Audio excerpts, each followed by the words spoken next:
Spotlight on Service is sponsored by Otco Home Appliances. Luxury lives here.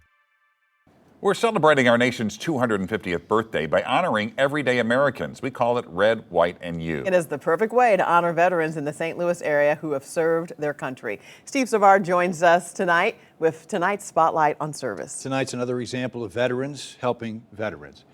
Women veterans are the fastest growing demographic in the U.S. veteran population. They make up about 11% of it. That number is expected to be 18% by the year 2040.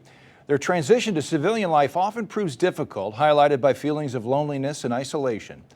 Well, a local veteran is rallying her troops to make that transition easier, and she's getting help from a fellow Air Force veteran who happens to be a decorated command pilot and former commander of Scott Air Force Base. So next we have On a rainy Monday morning at the Wedge Innovation Center in Alton. Thank you for logging in.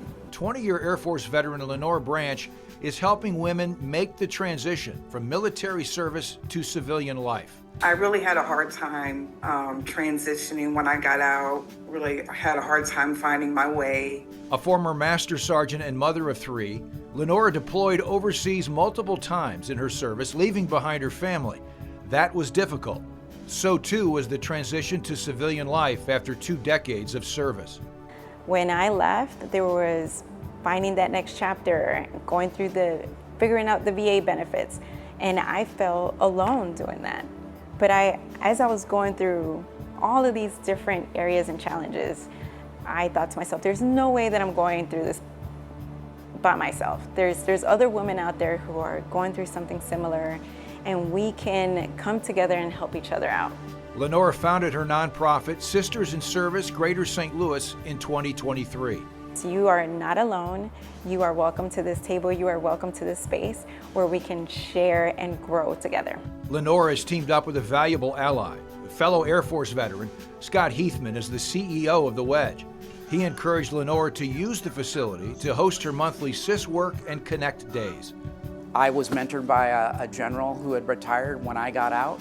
We would meet at Panera every week and talk about transitioning and what that's like. And what I came to know about transitioning out of the service is that's actually not the right word, it's a transformation.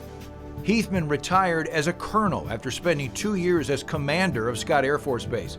On his service resume are 6 deployments to Iraq and Afghanistan as a command pilot conducting refueling missions.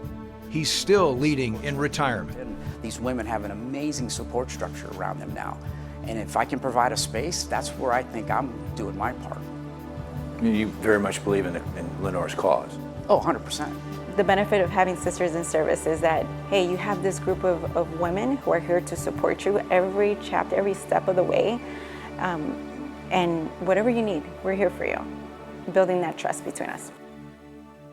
Again, Lenore's nonprofit name is Sisters in Service Greater St. Louis. The website will tell you what you need to know and how to reach out. It is sistersinservicestl.org. And again, this is an example, Kelly and Mike, of veterans going beyond the cause after 2 decades of service to country. It's so important to have that community. And they've got a sense of it, absolutely. Yeah. Thanks, Steve.